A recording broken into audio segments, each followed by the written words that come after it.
Have you ever been shocked by going to the doctors with that medical bill? Would you rather pay $5 or $500 for a doctor's visit? Our topic today is looking at similarities and differences between the Korean medical system and the US medical system. Let's begin. Hi, I'm Lana. Please subscribe. Thank you. Thank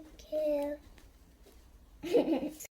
So one way the systems are similar is that the kinds of hospitals. So there are federal, not-for-profit, and for-profit hospitals in both countries. Of course, the number varies. Korea is not as big as the US, but the systems are run similarly in that regard in terms of the types of hospitals.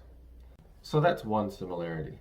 A difference in Korea is that Korea's had a national healthcare system for about the last 30 years that's been in effect. So the US itself actually doesn't have that national coverage. And what I mean by that is not everybody's always covered under every healthcare act that is passed by the government. So this is a bit of a challenge when people who are not insured go to seek medical treatment.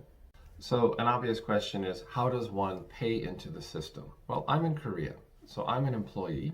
I'm married, but I'm also an employee. So I'm actually on a spouse visa. And if you are on a spouse visa, student visa, work visa, any other kind of legitimate visa or reason for being in Korea, or if you are a Korean national, you're going to be paying about 6 to 7%. That was the rate last year in 2019. So again, that applies to anyone on those specific legal visas and have a valid reason for being in Korea. That rate, 6 to 7%, is matched by the employer. So there's that full contribution of roughly 12 to 13%, or maybe 14% total by employee and business owner, basically. The other way that Koreans pay into the system is if they are self-employed. So maybe they run their own business, or maybe they're a contractor of some type. And that rate would be slightly higher. I'm not self-employed, so I don't have those figures. Maybe you could comment on that below. So in the US, single payers pay into the system as well if they have, if they're employed. And there are also family plans. And again, the employer would match that or sometimes double or triple it based on my experience. So that is another similarity, but yet the rate that is paid in the US is much higher. It's about double to triple. So a single payer, for example, let's say it's a single worker, meaning not married, and that worker would pay in roughly 12 to 18%. So this can vary. This is another. So that begs the question of why are costs so expensive in America if people contribute a lot more? Well, there are some pretty strong reasons for that. And I mentioned the hospital types earlier. And so some of the types of hospitals may charge more. Obviously, federal would charge less because those people have given service. But in general, some of the top 5 reasons or top 6 reasons, there are many reasons, but I'll list a few off the top. One would be administrative costs. Basically, the administrators give themselves a much higher salary. Another reason would be, and an easy reason here, is drug costs. Okay, drugs sometimes are under patent, so they get a lot more expensive and they have to charge a certain rate. So that is another challenge. Another obvious cost would be a kind of what we call defensive medicine. So doctors will sometimes, even though they know or have a really good idea of what the problem is, they'll order 2 or 3 extra tests just to make sure that that is the problem, and so they're not sued. You know, so there's medical malpractice issues, but in general, doctors don't want to be sued. So that can be another reason, is those multiple tests. So sometimes there's also a mixture of treatments. So they'll run several tests, maybe extra tests, not in every case, but this can happen, and I'm speaking generally here. So extra tests can be given, but then the referral to a specialist might be also a part of that mix, where they definitely want to rule something out or make sure that their diagnosis is correct. So that would be, again, another additional fee tacked on. And that's one reason why medical expenses are so high in America. So I was talking about specialists in America and how sometimes people are referred to them or maybe over-referred because of that defensive medicine practice. In Korea, that doesn't happen. This is a major difference between the Korean system and the US system. Specialists are everywhere. Every small town, every big town. I'm in Seoul, so it's not uncommon. I can walk across 5 minutes from here and go see an orthopedic surgeon or a specialist. I can go see somebody can go see an OBGYN specialist. So it's not difficult. If I want to get my eyes checked for hyperthyroidism, I can find that specialist right in my neighborhood, and I can go in that day. No referral is necessary. There's no out-of-network system here because the system is government-run. So I mentioned just now that there are a lot of specialists that I can walk into. I don't need to wait 2 or 3 weeks, and that's another major difference between the Korean and US system. Is in Korea, I have immediate access. Really, I could go. It's 11 a.m. here, whatever time it is, up in normal business times. I could go that day and get seen. It's not unusual to be seen relatively quickly, 20-30 minute wait. Not unusual. In the US, you might have to go to your general doctor first and then get a referral. And that would be, now is that referral in this network or out of the medical network system, and depending on insurance coverage and all that. So it could be weeks or months before you see. You might be cured, or there might be a much worse case scenario in the end for what somebody is seeking with an outside referral. So that's another major difference, is access to specialists. But what about general doctors like local pediatricians or, again, general doctors? Well, that's even easier because around any neighborhood, in any neighborhood, there are many of these types of doctors. It's competitive. That's the reality in Korea. So there are lots of doctors, lots of specialists, and that experience is very pleasant. And again, if we look at the general cost, as I alluded to in the beginning of this video, would you rather pay $5 or $50 or $500? What's your number? Right? So in Korea, the numbers are very quick and easy to figure out. Speaking of cost and the experience of going to the local doctors, it's quite simple. Go in, pick your number, sit down, wait. Usually that wait, again, can be 5 minutes to maybe 50. Depends on the season if there are a lot of people ahead of you. But in general, it's really short and really fast. And inside the doctor's office, again, they usually have their ENT workstation right there, so they'll put a scope up your nose, in your ear, check your throat. Everything shows up right on the screen. It's very quick and efficient. Doctor's offices are a little smaller, maybe, but comfortable. You know, it's like you're waiting in a lounge in an inexpensive hotel.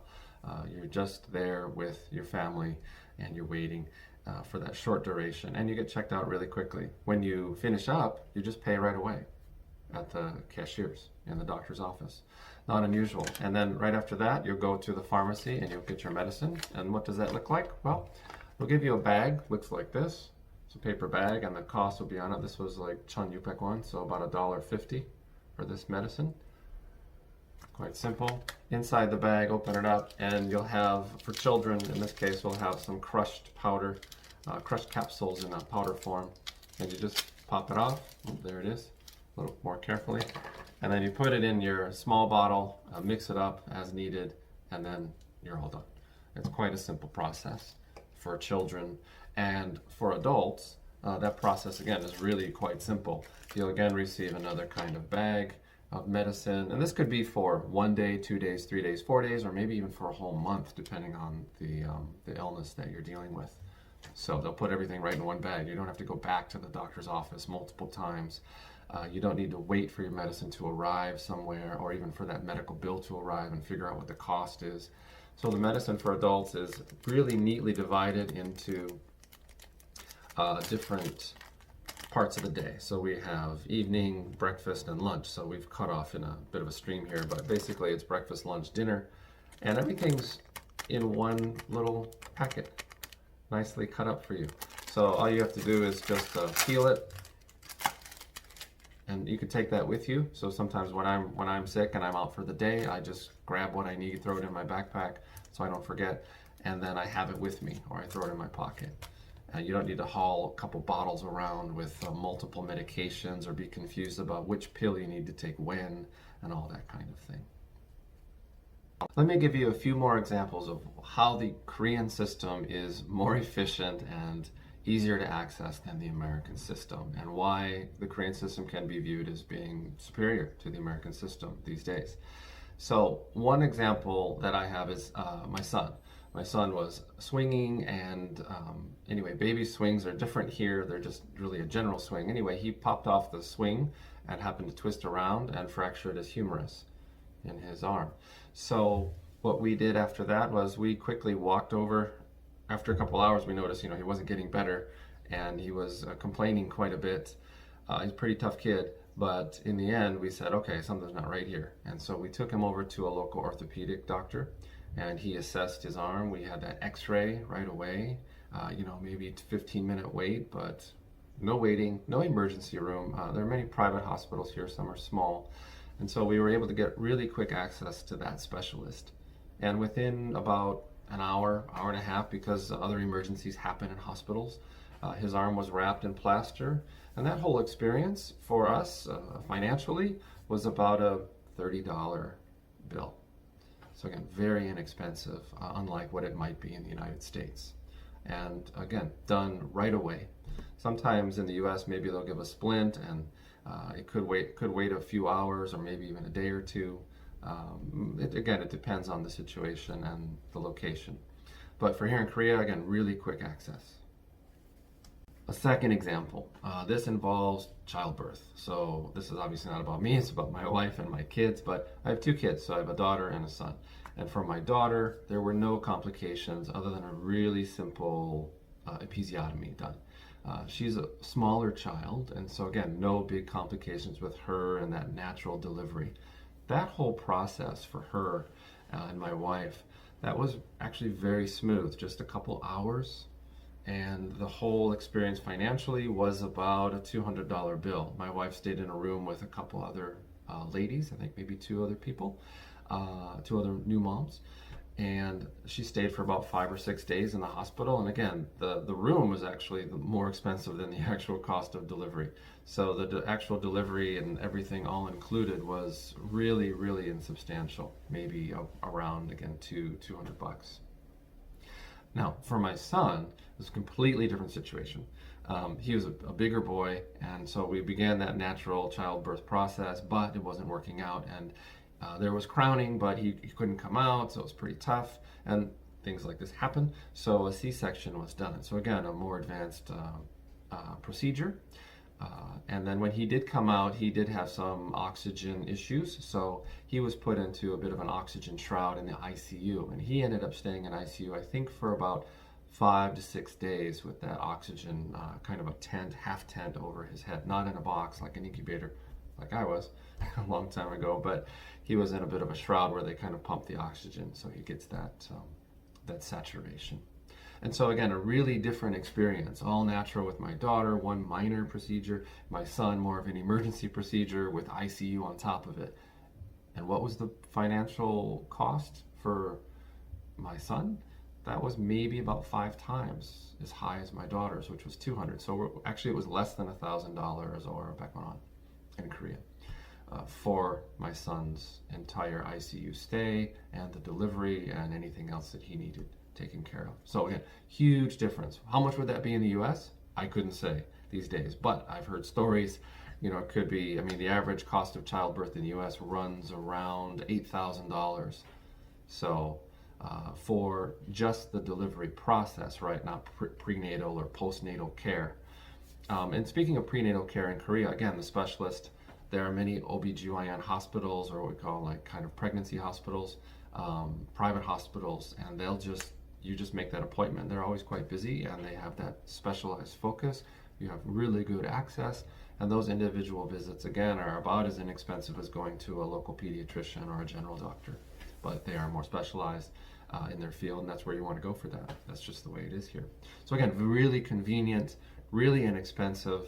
I think there's a lot that could be learned from the Korean system on the US side, and let that learning begin, because these days the whole world is going through quite a process with what's happening around the world, worldwide, right? And everybody's looking at Korea as the model. And why is that? Because things are efficiently run. They were able to do lots of testing, they're able to do quarantining, they're able to do what is necessary to contain and move on from this present situation that everyone's dealing with, and move toward elimination or actually strong containment or deferral of this process, right? So the point here is that, yes, lots of similarities and differences between the two countries, but the Korean model is strong, right? A very strong medical model that doesn't bankrupt a person if they run into some kind of problem like we're experiencing these days, or maybe if it's something more like cancer or some other kind of treatment. Nobody should have to go bankrupt in order to pay a medical bill, don't you think? It doesn't make any sense.